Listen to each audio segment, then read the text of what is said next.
Canal 1 presenta En la Polémica, con el auspicio de... Las cosas buenas las celebramos con la mirada en alto. Juntos podemos lograrlo. Universidad Regional Autónoma de los Andes. Uniandes, a la altura de tus sueños.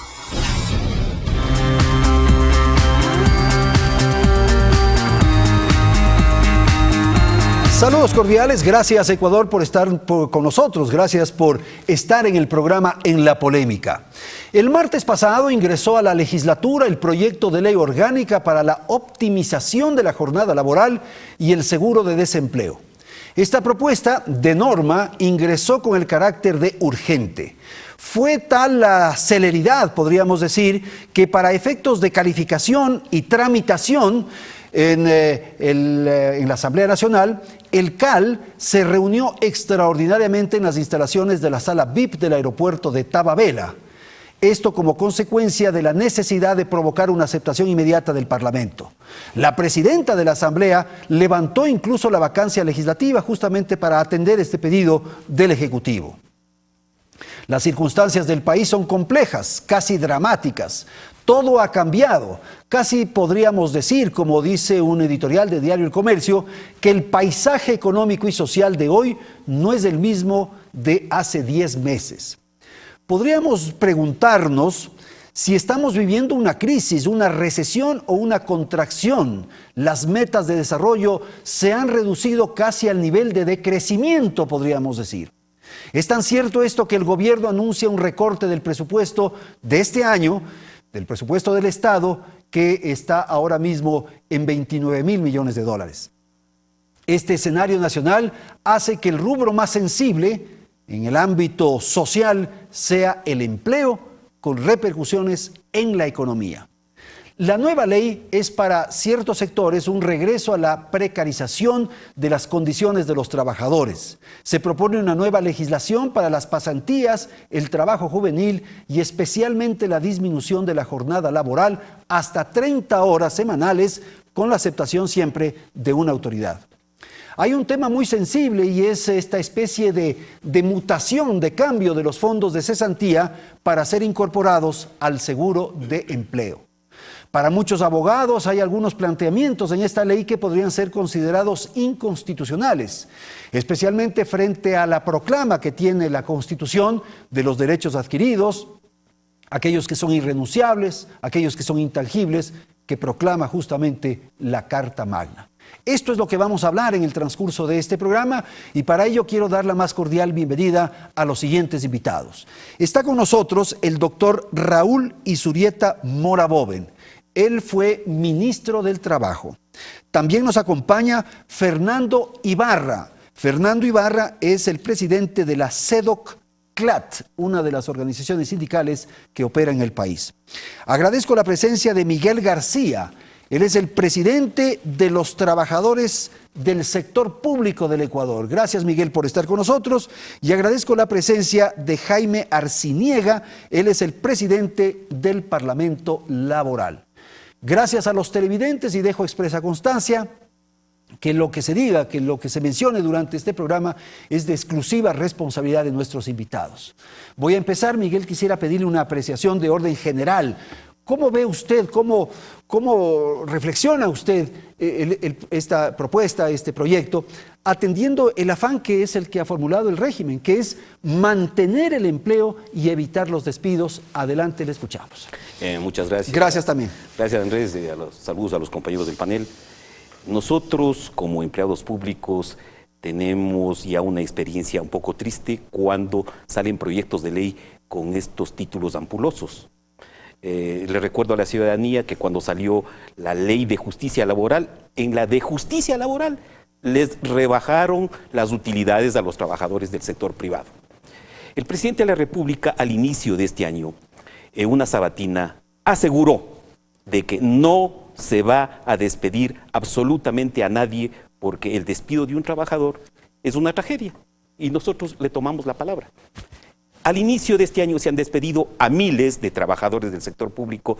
No se les ha renovado el contrato y cuando hemos ido a reclamar de que esto va en contraposición de la palabra del presidente, nos han dicho que el Estado eso no considera despido, sino optimización del recurso humano.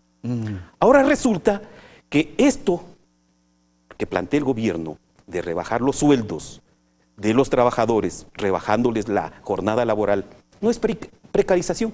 Ahora resulta que es optimización de la jornada laboral. Optimización es el título que le han puesto. Optimización de la jornada laboral, bueno, y la del seguro de empleo. Y le he escuchado yo hace unas horas a una asambleísta de Alianza País, que cuando alguien le reclamaba que al crear este seguro de desempleo se elimina ese ahorro que teníamos los trabajadores que se llamaba fondo de cesantía, acaba de repetir ella que eso no es eliminación del fondo, sino optimización del fondo. Ok, Miguel, ahí hagamos una pausa. Quisiera su opinión, Fernando, si es tan amable, en términos generales. A ver. Sí, realmente luego vamos a ir a los asuntos más particulares. Estamos muy preocupados porque estos últimos tiempos a la adherencia sindical nos ha tocado actuar prácticamente de bomberos de extrema, porque viene paquetazo tras paquetazo y hacerle entender a los asesores del régimen de que lo que proponen violan los derechos fundamentales de los trabajadores, violan principios constitucionales fundamentales, violan los instrumentos internacionales, no, resulta muy complicado. Y al final de cuentas, por mucho que se logra solventar algunas partes de estos procesos de reformulación legislativa, sin embargo, al final siempre, como dijo Miguel, quedan secuelas, como quedó aquello del 40% de aporte para las pensiones, o como quedó aquella de la tabla de incremento de pensiones que ahora está solamente limitada al tema de la inflación. Este nuevo paquetazo, porque en la práctica es un paquetazo en orden laboral por el cual se busca a la clase trabajadora ponerle toda la carga de una crisis de la que no somos culpables, porque la clase trabajadora ecuatoriana lo único que viene haciendo es brindando su esfuerzo leal, eficiente, en pos de salir de la crisis. Hemos generado riqueza que hasta ahora se ha repartido y no se hacen los estudios pertinentes, porque esto es muy importante, Andrés.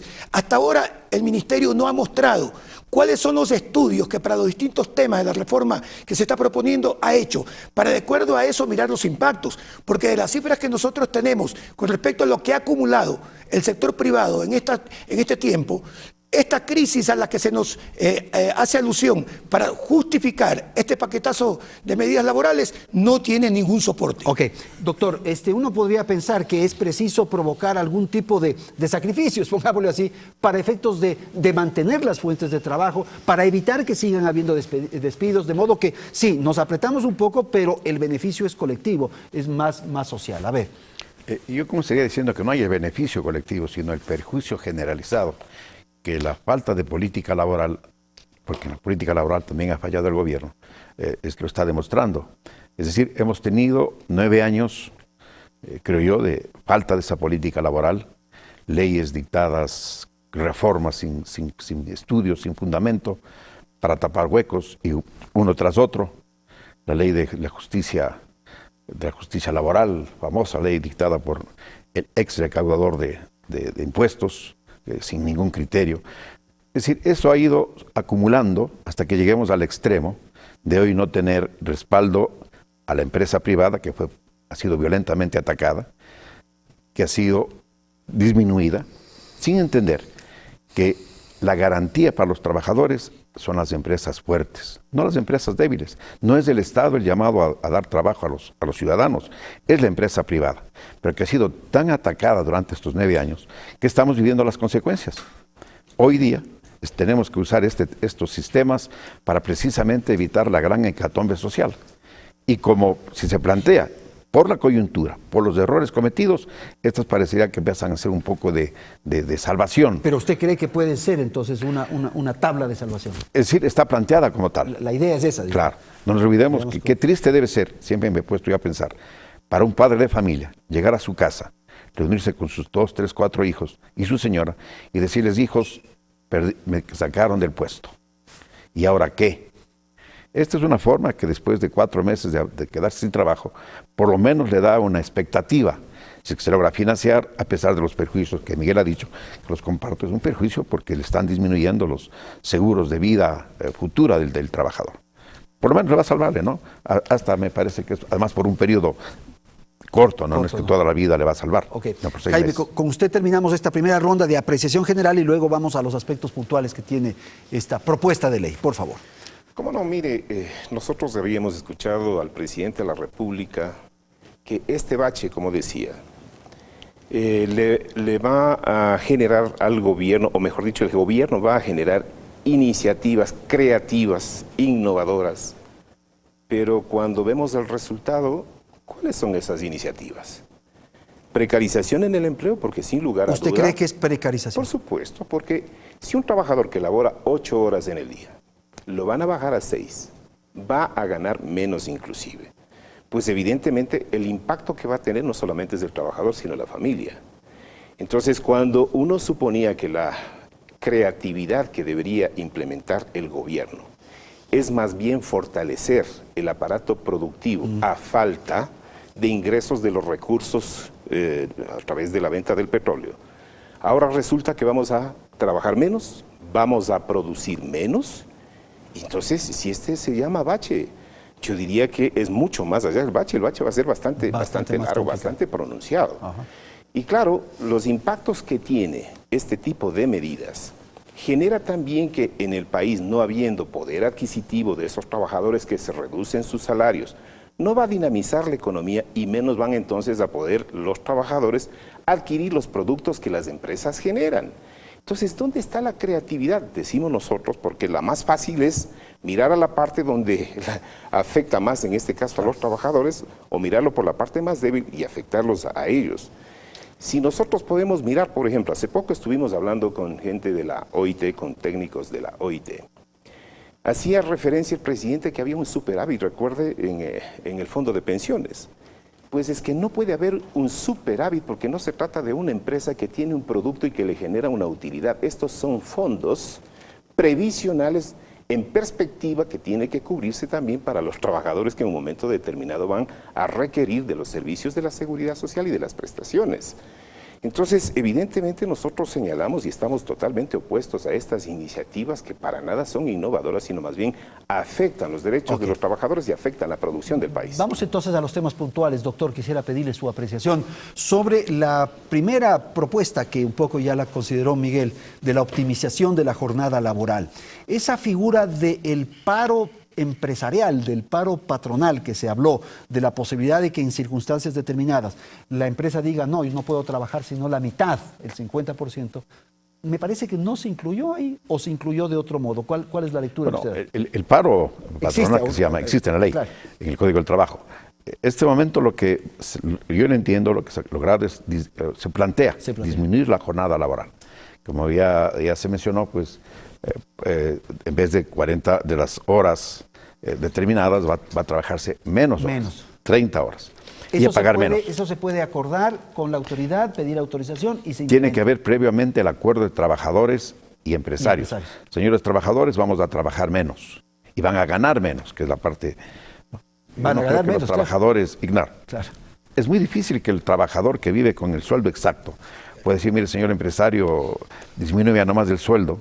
De manera que eso creo que es un sueño de difícil cumplimiento, ¿no? Ahora, no sé si los dirigentes sindicales van a aceptar aquello. Eso, Raúl, tendría una lógica, ¿no es cierto? En el sentido de que si yo tengo una fábrica de zapatos, claro, por decir algo, y mi producción no está saliendo, no se está vendiendo, yo acuerdo con los trabajadores, bajemos un poco la producción, pero eso va en contra, de alguna manera, de lo que decía Jaime. Más bien lo que deberíamos hacer ahora es esforzarnos en producir más y en consumir más, bien hacer, pues. Es decir, son medidas tomadas bajo el criterio de que estamos en una crisis que con estas medidas no la va a solucionar adecuadamente. Primero, yo no creo que habrá ninguna empresa en la cual trabajadores y empresarios se pongan de acuerdo. Muy difícil. Es que el trabajador deja de ganar su dinero. Claro. El trabajador tiene hijos, tiene familia. Entonces, vea, señor, en vez de ganar 500 dólares va a ganar 350. Y la educación del hijo, la pensión, la comida, es muy difícil que los trabajadores acepten. Quizás desde el punto de vista empresarial diga, sí señor, nos conviene disminuir estas horas de trabajo. Pero hay que tener que ser acuerdo de las partes, si no hay acuerdo... No se concreta. A ver, Fernando, sobre este tema puntual. El tema ahí pasa por lo siguiente, porque el sector empresarial, ¿qué va a hacer? Va a presionar a los trabajadores. O aceptan o cierro. Del abogado del sombrero, como dice el pueblo. Me agarro de esto. Entonces, este mecanismo que efectivamente se utilizan en determinadas partes del mundo bajo otro tipo de condiciones, aquí no existen esas condiciones. Primero, por algo fundamental. En el Ecuador la estructura de acumulación es una estructura de acumulación por el precio y no por el volumen. Y entonces, en esas circunstancias, lo que se ha venido haciendo es que generalmente ganamos un salario que aparentemente para la región es bastante competitivo, sin embargo no tiene la misma capacidad de compra porque los precios son como que si ganáramos igual que en Suiza, y eso nada tiene que ver. En ese tipo de conductas, con un sector privado donde el sector sindical casi no existe, ¿con quién se va a negociar? ¿Quién se va a sentar en la mesa en igualdad de condiciones para plantear, bueno, efectivamente vamos a revisar si esta empresa lleva 3 años perdiendo y se corre el riesgo de que o cierra o buscamos alternativas? Si no hay con quién, bueno, pero la presión va a venir. ahí en esa figura, en ese extremo, parecería lógico establecer una norma, establecer una ley que permita de lobo un pelo, como decíamos, ¿no es cierto? Pero bajo las condiciones que correspondan. Del abogado el sombrero. O sea, yo creería que sí. Sí, pero bajo las condiciones que correspondan, pues Andrés. Si no hay sindicatos que negocien, ¿con quién va a negociar? Con los trabajadores, pues. Individualmente usted va a negociar con 100 trabajadores. No. Imposible, imposible. Pero además hay otro elemento ahí. ¿Y por qué solo la carga se le pasa al trabajador? ¿Y qué pasa después cuando la empresa se recupere? Dice, no, les vamos a hacer que les paguen las 8 horas completas como no pasaba antes. ¿Y por qué no se habla de un pago adicional sobre las utilidades que se perciban después? A ver, doctor. Más allá de ese 15%. Sobre esta apreciación. Bueno, el proyecto determina que no se pagará las utilidades a los dueños de la empresa. No hay utilidad. Si es que primeramente no se les paga el completo del salario. o sea, las 8 horas, ¿no? De manera que está limitado ahí. Es las contradicciones de los proyectos del gobierno, ¿no? Es decir, plantea una cosa, pero al mismo tiempo ataca la cosa. Es decir, aquí el empresario que ha dejado de percibir ingresos porque la empresa está en malas condiciones, dice, señor, si usted quiere tener utilidades con base a esto, no, primero cumpla con estas otras obligaciones. Entonces, ¿cuál es la posición del empresario? El empresario es tan ser humano como el trabajador, y eso hay que entenderlo, ¿no? No es, aquí estamos con un grupo de distinguidos dirigentes sindicales, pero el empresario también está sufriendo las consecuencias. Dice, no señor, como justicia social, llamémoslo así, señor, primero cubra con los trabajadores y después tenga sus utilidades. Ok, Miguel. Debe quedar en claro, la ciudadanía que nos escucha debe saber de qué estamos hablando en cifras.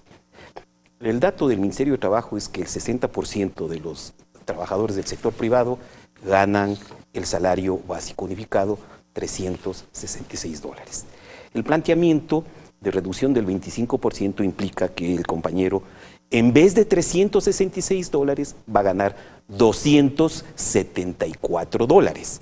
Eso para graficar las cifras.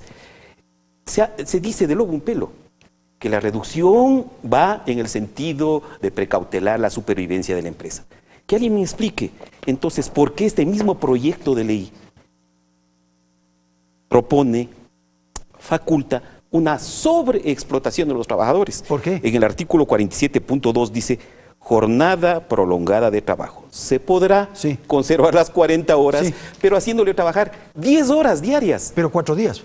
Pero evitando con las 10 horas el pagar las horas extras si él hubiera trabajado. Entonces, por ambos lados, si le mantienen los 40 horas, le hacen trabajar 10 horas diarias, le sobreexplotan porque no pagan horas extras, y si no, le reducen el 25%. Pero habría la posibilidad un poco de crear la informalidad, Miguel, porque claro, esta persona que va a trabajar, digamos, lunes, martes, miércoles y jueves, 10 horas, va a quedar libre viernes, sábado y domingo, ¿verdad?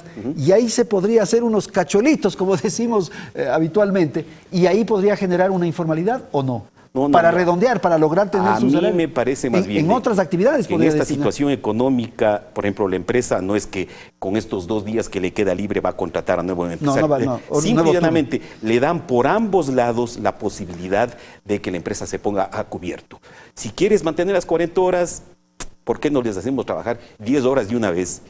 Y te ahorras 2 horas de horas extras. Y si no, pongamos en el plano de que estás en dificultades económicas, porque aquí lo que dice el 47 numeral 1 de la propuesta es que para acceder a esta reducción se tienen que cumplir varios requisitos. Dice, debe ser autorizado previamente por la autoridad de trabajo. La autoridad del trabajo que está alineada le va a autorizar. Previa demostración que los ingresos del empleador han disminuido. Previa demostración que los ingresos del empleador han... ¿Cuánto? O sea, resulta que yo ganaba $1.000.000 y ahora estoy ganando 990.000, han disminuido y por eso me facultan para que baje. Si es que estamos hablando de reducción, estamos exigiéndole a los trabajadores una reducción del 25% de su remuneración. Lo que querría decir que este mismo porcentaje debería asimilarse para la empresa para que diga que todavía no está en crisis. Si está aplicándole 25%, si hay una reducción del 25% de los ingresos, no debería ser requisito como para que empiece a plantear reducción de su personal. En consecuencia, el punto es, se han generado circunstancias económicas malas por el pésimo manejo de este gobierno. Nos consta como empleados públicos que deambulan por el Ministerio de Finanzas miles de proveedores que están impagos.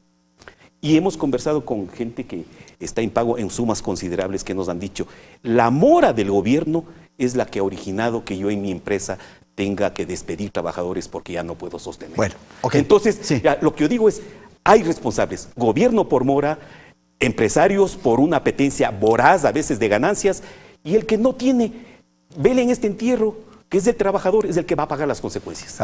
Yo lo miro la jornada laboral, ¿no? Contradictorio el tema. Porque por un lado plantean una reducción de la jornada laboral a 6 horas y por otro lado, en cambio, le incrementan de 8 a 10 horas. Pongamos que yo voy donde un médico y como el médico va a trabajar 10 horas, en el caso de 10 horas, sí, por así decirlo, 10 horas, y yo tengo que operarme, yo preferiría que me atienden las primeras horas y no en las finales. Primero porque hay un desgaste físico, un desgaste mental y hasta psicológico.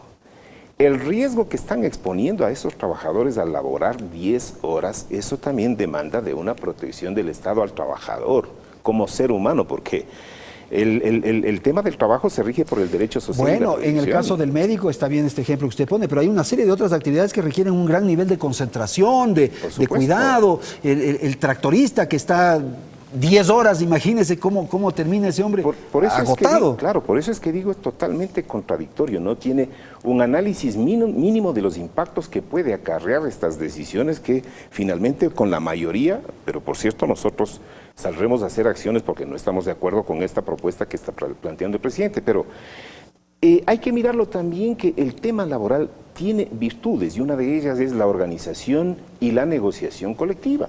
Yo acabo de venir de una reunión en México y hay que ver el nivel de armonía con la que se trabaja empresarios, trabajadores y gobierno.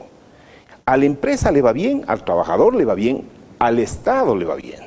Aquí lo que ha sucedido es que habiendo un organismo encargado de analizar, un organismo encargado de velar por el interés de todos, y cuando hablo de interés de todos... ¿Pero se ha reunido ese organismo? No, usted está hablando del Consejo, ¿no? El Consejo Nacional del Trabajo no se reúne ya como 9 años, y ahora se pretende... Se intentó hacer una convocatoria, el Consejo Nacional del Trabajo, pero direccionada políticamente por un interés que tiene el gobierno de poner a sus funcionarios.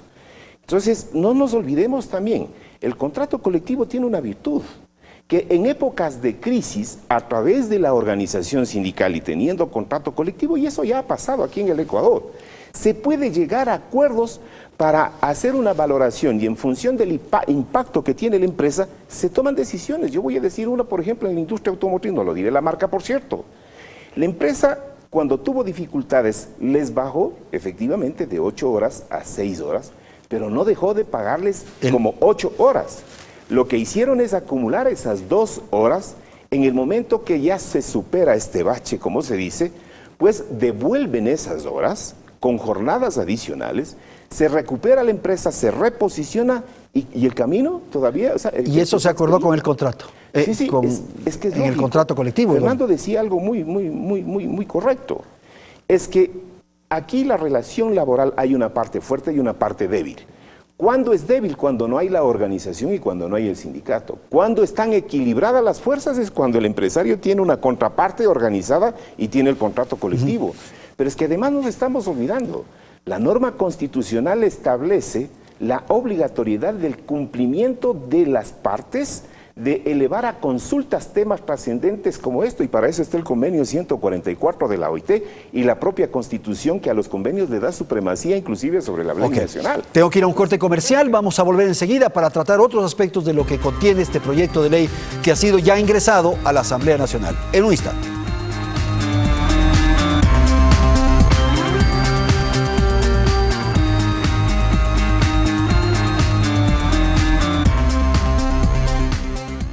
Pues bien, hay otros temas que queremos abordar en este panel sobre lo que contiene este proyecto de ley. Fernando, quisiera pedirle una apreciación sobre el tema de la cesantía y el seguro de desempleo. No está claro cómo funciona lo uno y cómo funciona lo otro y en qué momento se produce un trueque de responsabilidades entre la una figura y la otra. Por favor, si están amables. Bueno, ahí hay ya un problema de orden constitucional, porque la Constitución individualiza cada una de las contingencias que debe cubrir el seguro general obligatorio. Y habla de la cesantía y habla del desempleo. Es decir, son dos cosas distintas. No es lo mismo de acuerdo a la Constitución, porque si no fuera cesantía o desempleo, y no hay tal cosa. Es uno y otro. De modo que en teoría un empleado que sale de un trabajo podría obtener los dos beneficios. Debería ser así. En teoría, ¿no es cierto? Claro, debería ser así. Es más, en el Ecuador no se ha optado antes por un seguro de desempleo porque se planteaba de que el mecanismo, la fórmula, no daba por el esquema productivo del país.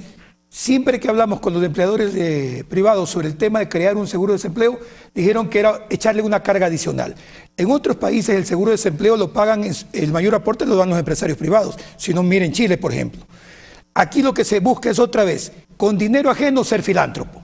Ya está. El Estado otra vez quiere aparecer como el gran gracioso. Yo comparto lo que dice Jaime, aquello de la falta de imaginación. Se habla de ideas creativas que no tienen nada de creatividad, porque lo único que se está haciendo es los mismos recursos del trabajador aportados a través de la seguridad social, cambiarles de nombre, de fórmula de distribución, pero además con un agravante, menoscabando ese patrimonio, porque el 1% pasa a ser ahora parte de un fondo solidario. Entonces ya de aquí en adelante ese 1% no se acumula como hasta ahora en mi cuenta individual. Ahora, aquí es preciso, Raúl, que usted nos explique su punto de vista, porque en este momento el empleado, el trabajador que sale por alguna razón de una empresa, tiene el fondo de cesantía y eso lo puede ir a pedir o solicitar en el IES casi inmediatamente y se le asigna, tengo entendido, con mucha agilidad de lo que ha estado funcionando. Sí. Ahora tienen que pasar 60 días para recién ahí plantear en el seguro que se ha sugerido. Si me pide una aclaración a lo que se dijo hace un momento, porque no quisiera que quede ese vacío, que es el artículo 402 que mencionó Miguel. Sí admite el pago de horas extraordinarias, porque dice, por escrito se podrá pactar el trabajar más de 40 horas, con el pago que se establece en el artículo 55. Y el artículo 55 habla del pago de horas extraordinarias. Yo creo que esa medida tiene por objeto precisamente dar trabajo a otra gente, porque si trabaja hasta el jueves, es posible que haya un turno de viernes, sábado y domingo para gente que esté desocupada. Que el proyecto, más allá de que la política laboral, insisto, no ha existido, es una forma de pasar el bache para gente que no va a tener trabajo. Puede crear ese horario. Y si trabaja más de las 10 horas que ya hablamos, o los 40 horas, sí hay chance de que se pague las horas extraordinarias, el artículo 55. Ahora, pero Miguel, ¿esto le tranquiliza? Sí, no tranquiliza, ni sobreexplotación, ni subexplotación, porque a los de 30 horas les exigirán que tengan un rendimiento igual de las 40, está carísimo. Ya, okay. Claro, pero la norma, yo me refiero solamente a la norma legal, ¿no? Correcto.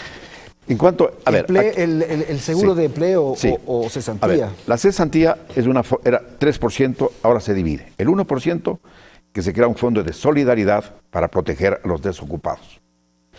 No nos olvidemos que estamos viviendo bajo un momento difícil para la gente que se queda sin trabajo. Yo creo que este proyecto, con sus dificultades, está mirando proteger al hombre que se queda sin trabajo.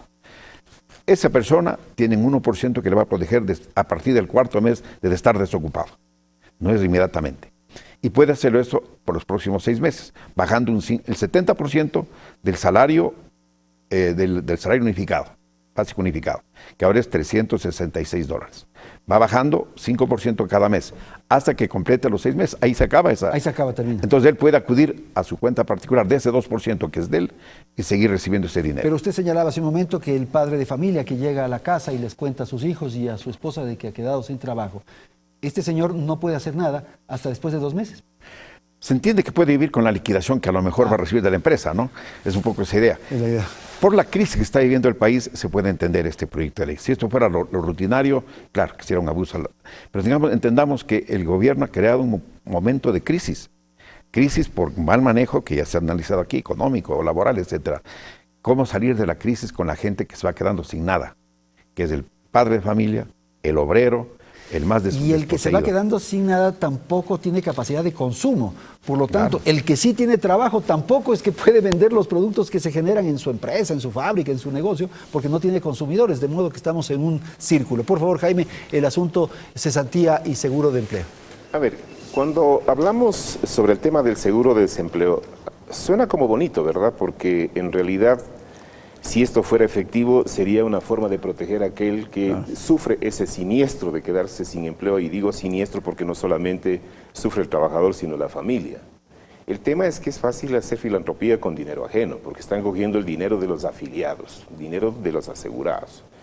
Entonces, ahí es no miramos si el gobierno no lo he leído a profundidad, debo reconocer el proyecto, pero recuérdese que para darle cobertura al fondo de cesantía, cuando no se alcanza a tener esta liquidación en función de los 2 últimos salarios, perdón, el Ministerio de Finanzas tiene que cubrir ese valor que no puede ser mayor a 2 a 2 salarios básicos unificados.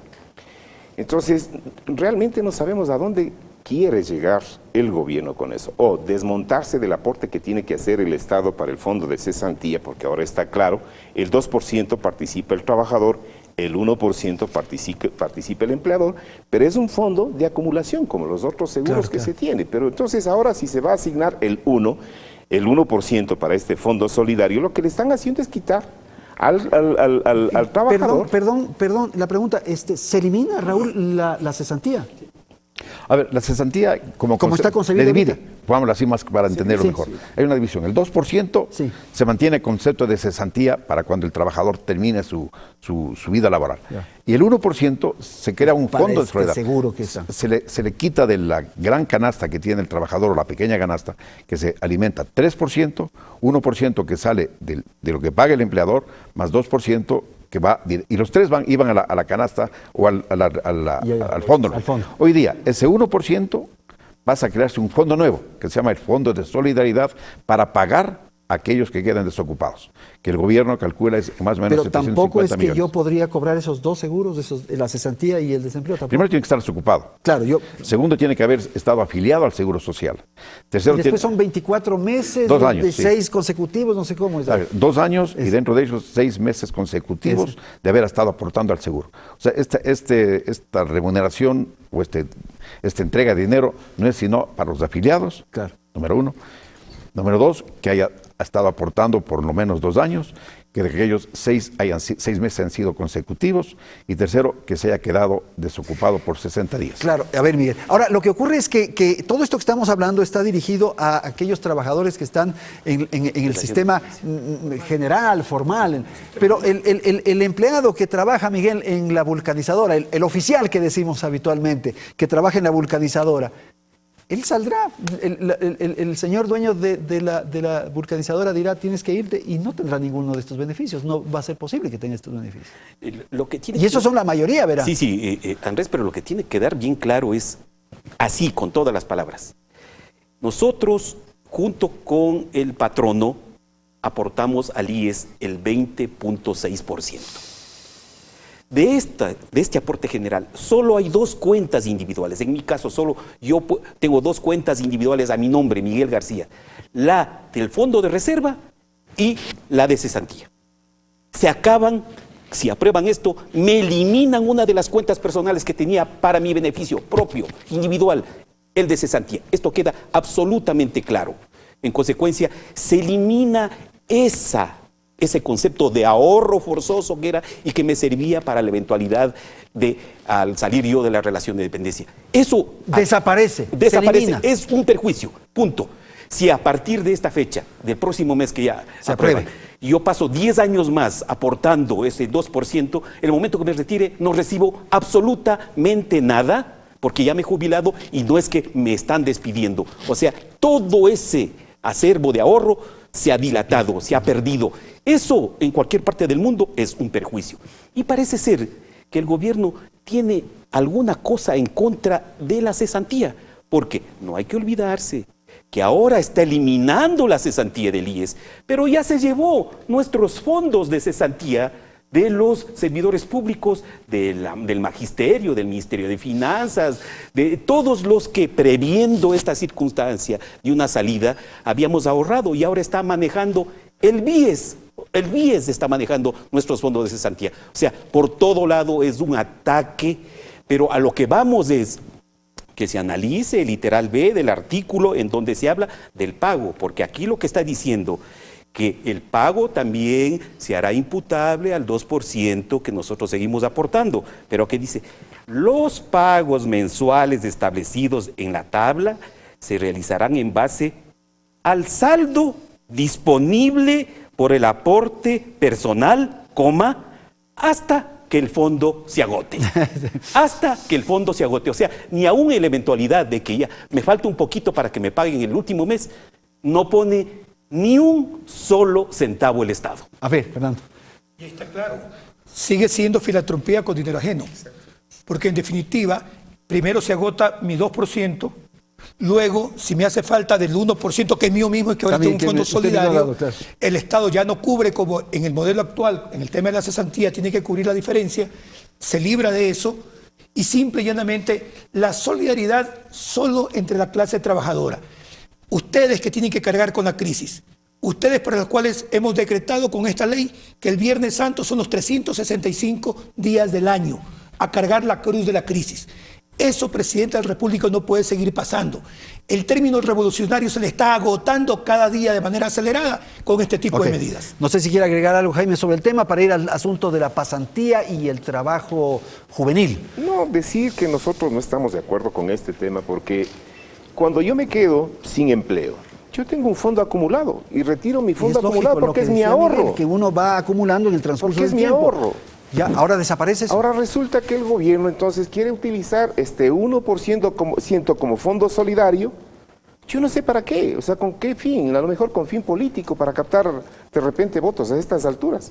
Entonces yo lo veo muy mal este procedimiento. Las pasantías y el trabajo juvenil. A ver, mire, las pasantías se lo puede ver desde dos ámbitos. El primero es que el estudiante necesita tener prácticas en la actividad para el cual va a desenvolver su trabajo más adelante.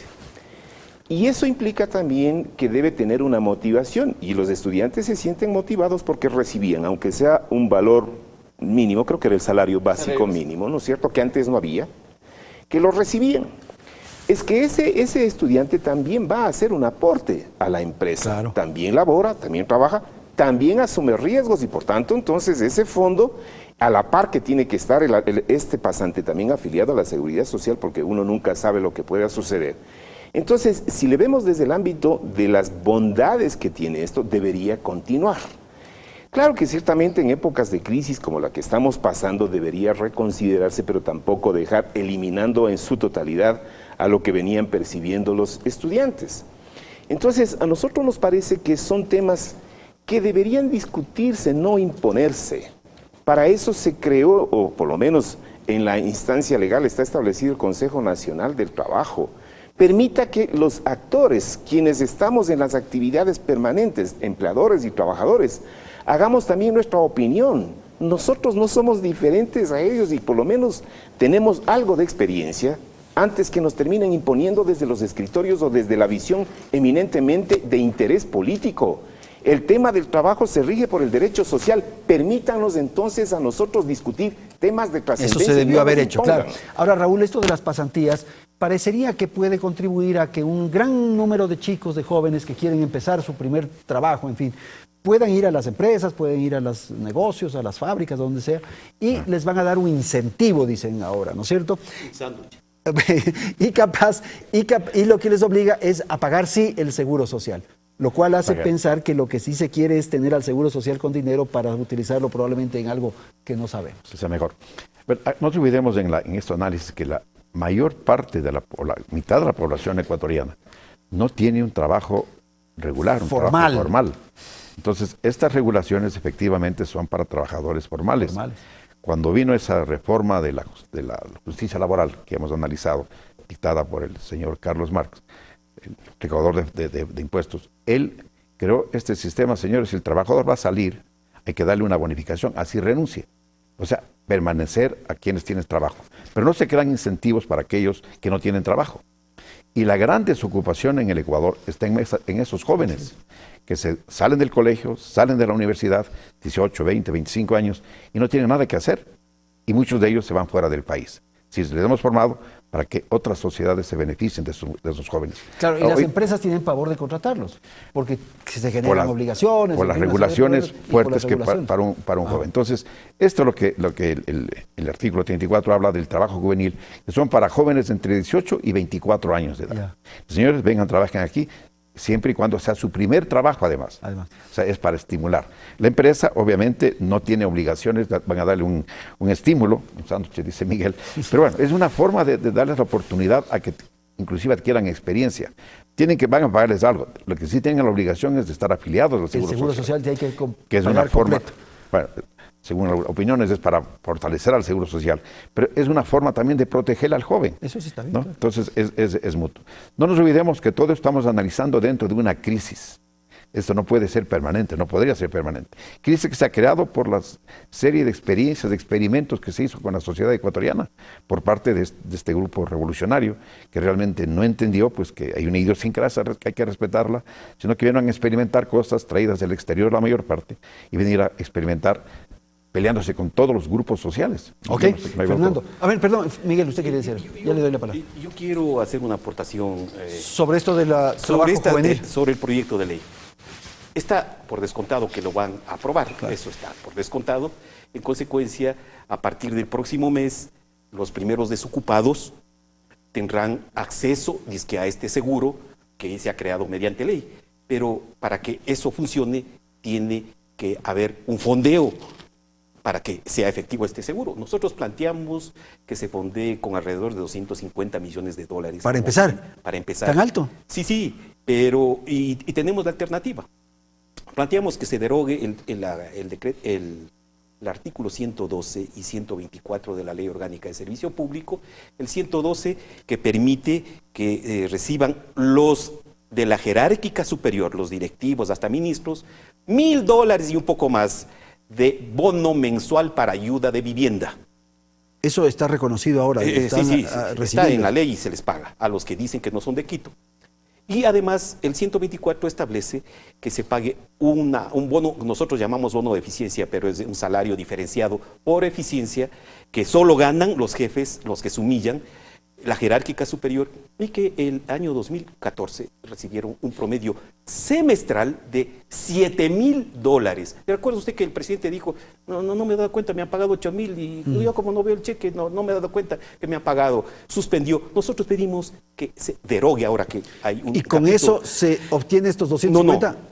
Se obtiene como 110 millones. Los otros 140 millones planteamos, y seriamente planteamos, que ante la crisis, visto que en el presupuesto se ha recortado lo de inversiones, tienen menos trabajo los señores ministros, que realmente todos los días nos dan demostraciones de sacrificio. Planteamos nosotros que se reduzca al 50% de la jornada laboral. Eso son ironías suyas. No. Pero hablando en serio, Edgar, y Andrés, ¿qué pasaría si el señor Ehlers, en vez de meditar 8 horas, medita 4? ¿Qué pasa? ¿Qué pasaría? Es que hay un antecedente. En febrero del 2015, el presidente, mediante decreto ejecutivo 601, les rebajó el sueldo de un promedio de 5 a 10. En consecuencia, y él dijo que con ese 5%, 5,5% promedio por el número, se recabó y se recaudó $21 millones que iba a ser destinado a los médicos, etcétera, etcétera. Con una reducción para que vaya concomitante la reducción. Usted propone que las horas de trabajo de los ministros se reduzca a la mitad. Y no pasa absolutamente nada. Y se obtienen los 110 millones 140 por ahorro de esto y 110 por la derogatoria de esto. Al menos acépteme que no es mala la idea en el sentido de derogar estas cosas de $1,000 mensuales y estos bonos de eficiencia. Profesor, a ver, sobre el tema de las pasantías y esta idea de el trabajo juvenil. Ahí hay que diferenciar los dos temas. Las pasantías es para los estudiantes que van a adquirir experiencia previo a obtener un título. Perdón, ¿y se define en el proyecto cuánto tiempo puede durar una pasantía? ¿O puede Hasta ser 6 indefinido? meses. Hasta 6 meses. Esas pasantías deben también definirse en el nivel de preparación que tiene el pasante. Porque si es un pasante como que ya está para obtener un título profesional, por ejemplo, es prácticamente un profesional formado. Y entonces pensar con un sándwich y una cola y el pasaje en el bus, o sea, tampoco es muy justo. Por todo el aporte intelectual, profesional, que ese pasante va a dar en ese momento a la empresa. Así va a adquirir experiencia, práctica, es verdad. Pero lo otro, además hay que tener en cuenta una cosa. La Corte Constitucional, en el año 2009, puso un estate quieto aquello de las pasantías, en el caso de los médicos, de los internados. Al IES le está costando cientos de millones de dólares de indemnizaciones por haber abusado de ese tipo de sistema. ¿Por qué? Porque para la Corte Constitucional, una persona que va, asume responsabilidades en jornada normal de trabajo, es un trabajador de planta y tiene que percibir todo lo que recibe un trabajador de planta. Lo dice la Corte Constitucional, no lo digo yo, ojo. Por lo tanto, ahí hay un problema que va a enfrentar eso. Eso hay que precisarlo. En el caso del empleo juvenil hay que tener en cuenta un detalle, que la idea es buena, pero ¿quién va a pagar ese aporte al Seguro Social si el Estado tiene graves problemas de liquidez? ¿La empresa va a pagar? No. En el caso del primer empleo juvenil, dice el Estado va a pagar el aporte al IES. Para eso es el fondo que propone Miguel. ¿Con qué plata va a pagar? Va a pagarle con papeles, más deuda al IES. En todo caso, yo me atrevería a sugerir que debería descontarse del impuesto a la renta, de tal manera que sea el Estado el que no perciba por impuesto a la renta, pero que no sea el IES el que cargue con las prestaciones sin recibir un centavo de un Estado ilíquido. Porque el mecanismo es interesante, puede ser incluso más audaz, pero en contraparte también yo planteo lo siguiente: ¿y qué pasa? ¿Qué aportan los empresarios? Si les están dando con contrato a plazo fijo, se está reactivando el contrato a plazo fijo sin haber siquiera medido el impacto de la eliminación del contrato a plazo fijo. La norma recién tiene mes y pico de estar en vigencia. ¿En qué momento midieron el impacto negativo? Por lo tanto, ahí no se puede solamente estar dando y dando sin en cambio pedirle al empresariado responsabilidad social con respecto a garantizar a ese trabajador estabilidad. Tengo que ir a un corte comercial, vamos a volver en un instante y seguimos aquí en el programa En la Polémica.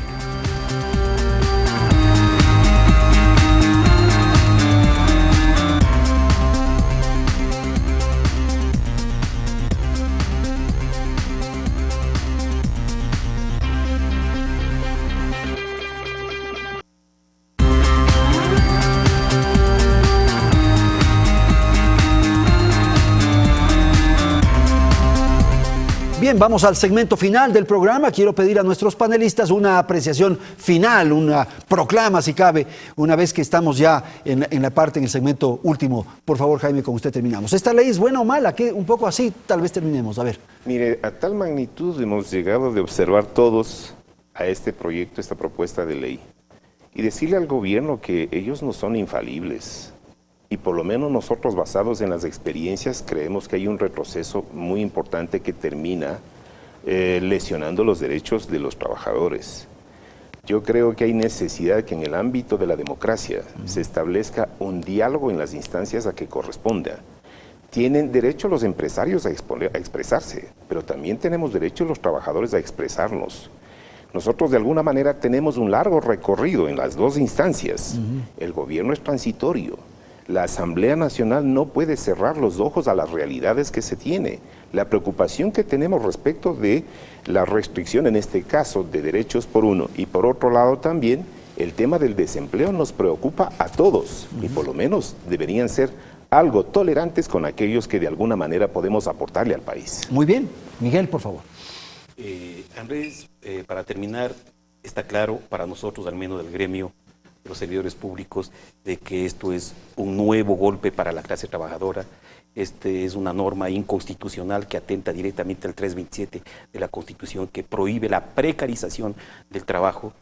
Y si es un nuevo golpe, el llamado que nos toca hacer en esta última intervención es: compañeros trabajadores, Sumémonos a las movilizaciones, al rechazo que amerita este tipo de leyes y participemos activamente en la movilización que está convocando el Frente Unitario de Trabajadores para el 17 de marzo. Ok. Muchísimas gracias, para no hacer mucha proclama ni mucha convocatoria, profesor. Fernando. Realmente es muy preocupante el ver cómo el gobierno nacional, pese a todos los esfuerzos que desde el Parlamento Laboral, la CEDOCLAD como tal, como parte de ella, ha venido planteando en cuanto a, por el diálogo, construir políticas públicas de interés y beneficio general. Sin embargo, cada vez y cuando son los mismos zarpazos, que al final de cuentas lo único que hacen es incendiar el país. Que no se nos acuse a nosotros de no haber buscado hasta el final que el país se encauce por la vía del diálogo y la concertación. Si tenemos que ir a las calles, que no se dude que vamos a estar en las calles, porque los derechos de los trabajadores los defendemos en cualquier escenario que corresponda dentro del marco de la Constitución y la ley. Perfecto. Doctor. Bueno, primero aclarar que este proyecto de ley pues no es un proyecto de una ley orgánica, porque ahora todos llaman ley orgánica. Bueno, pues está así el título, ¿no? Así es el título, pero digo, es un error inclusive de concepción técnico-jurídica desde el punto de vista como abogado, digamos. Claro. Segundo, yo creo que esta ley, este proyecto, trata de solucionar un problema creado por 9 años de ineficiencia, porque esto es para proteger a la gente que ya está quedándose sin trabajo, sacrificando los fondos de los propios trabajadores, es cierto, del aporte a las empresas también es cierto, y en parte los fondos del gobierno que no los tiene, de manera que eso puede quedar en letra muerta. Yo voy a hacer un cálculo aquí rápidamente de aquellos fondos del desocupado. Según el cálculo que hace el Seguro Social, se va a recuperar más o menos 750 millones al año de aquel 1% para pago del desempleado. Eso va a empezar a regir a partir del 4º mes, porque tiene que estar desocupado dos meses, a partir del 3º hace la plantación, y en el 4º ya empieza a recibir el 70% del salario de $366. Eso más o menos son $252 que va a recibir el trabajador desocupado, que multiplicado por, digamos, 1,000, que son muchos más, estaríamos hablando de $252,000 por 1,000 trabajadores. Como va a tener en los 4 meses alrededor de 250 millones, porque dice el cálculo a verse 750 millones en un año. En 4 meses, 250 millones. Entonces, estamos hablando de proteger a partir del 4º mes con estos fondos. Pero yo comparto que no pueden ser medidas que deben verse tomadas si no es por una emergencia, tratando de favorecer al desocupado, tratando de favorecer al joven que no tiene oportunidad, evitando que se vayan fuera del país y olvidándose que la mayor parte de los ecuatorianos no tienen trabajo formal. Son los subempleados que se llaman, ahora tienen un nombre también muy, muy simpático, muy redundante, como suele hacer el gobierno en estas cosas. Entonces nos hemos olvidado de una parte importante del país. La crisis, cualquier nombre que le quiera dar el gobierno no importa, estamos viviendo ya consecuencias graves. Miguel ha dicho que no se pagan los proveedores no pagan a su vez a los empleados, y a los municipios no reciben. Entonces yo creo que esto es una forma para pasar el momento, y ojalá tengamos perspectivas de que vengan personas suficientemente responsables para que manejen el país con responsabilidad. Muchísimas gracias, doctor. Vamos a ir a un corte y volvemos en un instante para despedir el programa.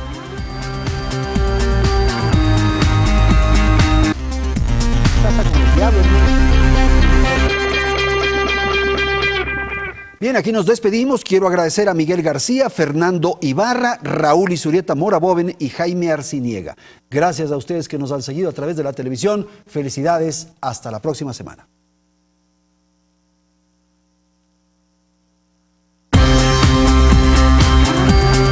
Canal 1 presentó En la Polémica, con el auspicio de... Las cosas buenas las celebramos con la mirada en alto. Juntos podemos lograrlo. Universidad Regional Autónoma de los Andes. Uniandes, a la altura de tus sueños.